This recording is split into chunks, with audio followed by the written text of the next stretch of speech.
Kinaaaliwan ang asong tila batang umiiyak matapos iwanan ng kanyang fur parents.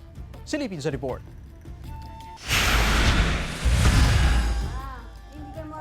Mapapakawawa naman ang bebe na yan sa aso na ito na tila umiiyak matapos siyang maiwan ng kanyang fur parents.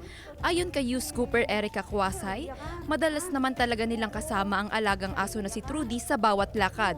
Ngunit nung araw na iyon, may pinuntahan silang malayo na maaaring makastress kay Trudy's, kaya naiwan siya sa bahay.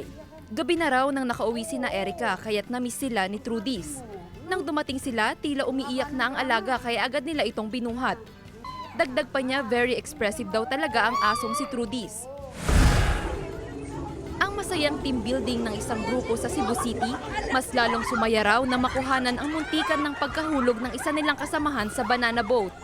Ayon kay Youth Scooper Marky na siya ring nasa video, nasa 30 seconds siyang nakakapit lang sa tali ng banana boat habang nakalambitin sa dagat. Hindi rin daw siya bumitaw dahil sa takot na maiwan siya at mahulog sa dagat. Hindi raw kasi marunong lumangoy si Marky. Ligtas naman daw silang nakabalik sa beach matapos ang 20 minutes na banana boat ride. Jewel Fernandez, One North Central Luzon.